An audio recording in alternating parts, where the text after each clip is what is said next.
वैद्यकशास्त्रामध्ये पुरेशी प्रगती झाली आहे। आता कृत्रिम अवयव प्रत्यारोपणही यशस्वी झाले आहे, परंतु कृत्रिम रक्त तयार करण्यात अजूनही यश आलं नाही। त्यामुळे रक्तदानातूनच ही मागणी पूर्ण होऊ शकते, असे केएलईचे डॉक्टर महांतेश रामण्णवर म्हणाले। शुक्रवारी बेळगाव येथील नाथपै सर्कल येथे जागतिक रक्तदान शिबिराचा एक भाग म्हणून आयोजित पथनाट्याच्या सादरीकरणानंतर ते बोलत होते। आलाय आता वक्त, आलाय आता वक्त, अरे आमचा ऐका फक्त, अरे आमचा ऐका फक्त, डोनेट करा रक्त, एकाचा जीव वाचू शकतो, अरे एकाचा जीव वाचू शकतो, आलाय आता वक्त,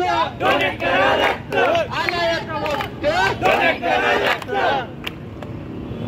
अक्का, काका, तात्या, मामा, चला तर या तुमच्या समोर सादर करत आहोत एक नुक्कड नाटक।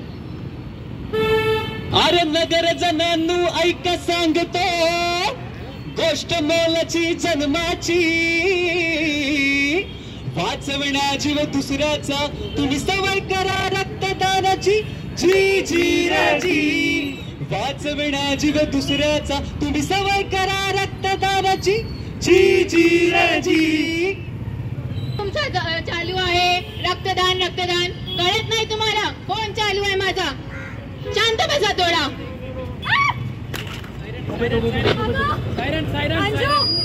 अंजू काय झालं? अंजू कोणीतरी ॲम्ब्युलन्स बोलवा प्लीज,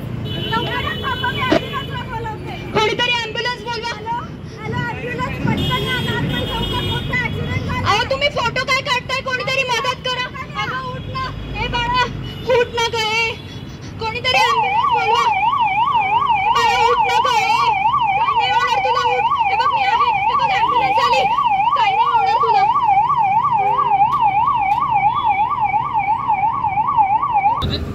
2005ರಿಂದ ಇಲ್ಲಿವರೆಗೂ 20 ವರ್ಷ ಇದು WHO ಇದು ಮುಕ್ತಾಯಗೊಂಡದ್ರಿಂದ ಈ ವರ್ಷದ ಉದ್ದೇಶ ರಕ್ತದಾನ ಮಾಡಿದ ಎಲ್ಲ ರಕ್ತದಾನಿಗಳಿಗೆ ಧನ್ಯವಾದಗಳು, ರಕ್ತದಾನ ಮಾಡಿದ ಎಲ್ಲ ರಕ್ತದಾನಿಗಳಿಗೆ ಧನ್ಯವಾದಗಳು, thank you for blood donors. ಇದು ಈ ವರ್ಷದ ಉದ್ದೇಶ ಇಟ್ಕೊಂಡು ನಮ್ಮ ದ್ವಿತೀಯ ವರ್ಷದ ವಿದ್ಯಾರ್ಥಿಗಳು 2021 ಬ್ಯಾಚಿನ ವಿದ್ಯಾರ್ಥಿಗಳು ನಮ್ಮ ಕಾಲೇಜಿನ ಪ್ರಾಂಶುಪಾಲರಾದ ಡಾಕ್ಟರ್ ಸುಹಾಸ್ ಕುಮಾರ್ ಶೆಟ್ಟಿ ಅವರ ನೇತೃತ್ವ ಹಾಗೂ NSS ಯೂನಿಟ್ 3 ಮತ್ತು NSS ಯೂನಿಟ್ 35, 36 ಮೂರು ಇದ್ದಾರೆ। ಡಾಕ್ಟರ್ ಸಂದೀಪ್ ಸಾಗರೆ ಅವರು, ಡಾಕ್ಟರ್ ಪ್ರಶಾಂತ್ ತೋರಣಗಟ್ಟಿ ಅವರು ಹಾಗೂ ಡಾಕ್ಟರ್ ಸಂದೀಪ್ ಕುರಾಡಿ ಅವರ ನೇತೃತ್ವದಲ್ಲಿ ಇವತ್ತು ಈ ಕಾರ್ಯಕ್ರಮವನ್ನು ಹಮ್ಮಿಕೊಂಡಿದೆ। ದಯವಿಟ್ಟು ಎಲ್ಲರೂ ಕೂಡ ಅಲ್ಲಿ ವಾಹನಗಳಿಗೆ ತೊಂದರೆ ಆಗದಂಗೆ ತಾವೆಲ್ಲರೂ ನಿಂತು ಇದನ್ನು ಆಲಿಸಬೇಕಂತ ಹೇಳಿ ತಮ್ಮಲ್ಲಿ ಮತ್ತೊಮ್ಮೆ ಕಳಕಳಿ ವಿನಂತಿ। I request all the citizens to watch this street play in seeing that without disturbing the traffic. ಎಲ್ಲ ಮಹಾन रक्तदान करणाऱ्या सर्वांचे अभिनंदन। लोकांनी स्वेच्छेने रक्तदान केले तर एक मानवतावादी समाज पाहायला मिळेल। या पार्श्वभूमीवर रक्तदानाचे फायदे, कोण रक्तदान करू शकतो आणि कोण करू शकत नाही याबाबत जनजागृती व्हायला हवी, असे ते म्हणाले। विनोद कोळकार, KMM मराठी, बेळगाव।